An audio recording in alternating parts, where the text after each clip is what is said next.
I've got about apparently 5 or 6 minutes to say the most useful things I can think of. I'm going to do my best.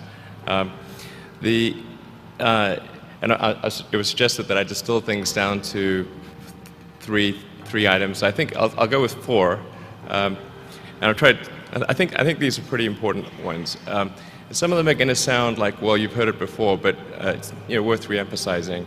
I think the first is you need to work, depending upon how well you want to do, and particularly if you're starting a company, you need to work super hard. So what does super hard mean? Well, when my brother and I were starting our first company, instead of getting an apartment, we just rented a small office and we slept on the couch. And we showered at the YMCA, and we're so hot up we had just one computer. So the website was up during the day, and I was coding at night, 7 days a week, all the time. And I sort of briefly had a girlfriend in that period, and in order to be with me, she had to sleep in the office. So work hard, like every waking hour. That's the thing I would say particularly if you're starting a company. And I mean, if you do simple math, say like, okay, if somebody else is working 50 hours and you're working 100, you'll get twice as much done in the course of a year as the other company. The other thing I'd say is that if you're creating a company or if you're joining a company, the most important thing is to attract great people. So either join a group that's amazing, that you really respect, or if you're building a company, you've got to gather great people. I mean, all a company is a group of people that have gathered together to create a product or service. And so depending upon how talented and hardworking that group is, and the degree to which they are focused cohesively in a good direction, that will determine the success of the company. So do everything you can to gather great people if you're creating a company.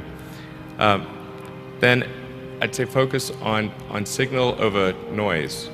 A lot of companies get confused. They spend money on things that don't actually make the product better. So, for example, at Tesla, we've never spent any money on advertising.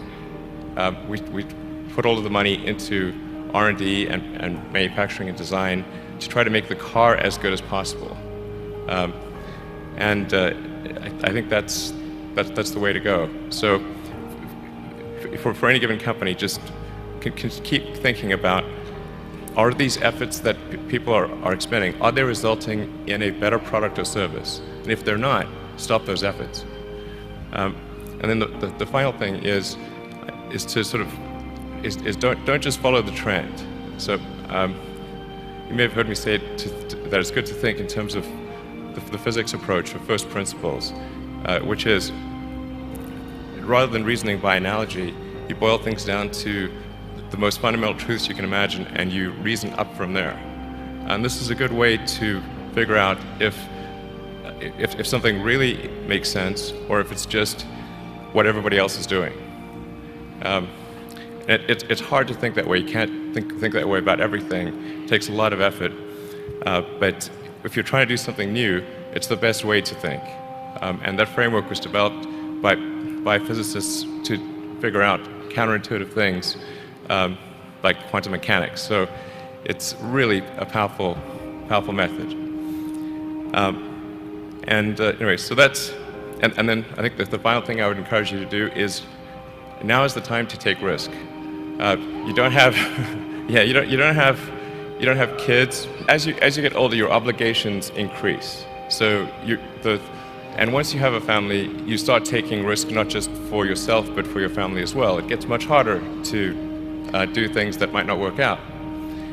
So now is the time to do that before you have those obligations. So I would encourage you to take risks now. Do something bold. You won't regret it. Thank you.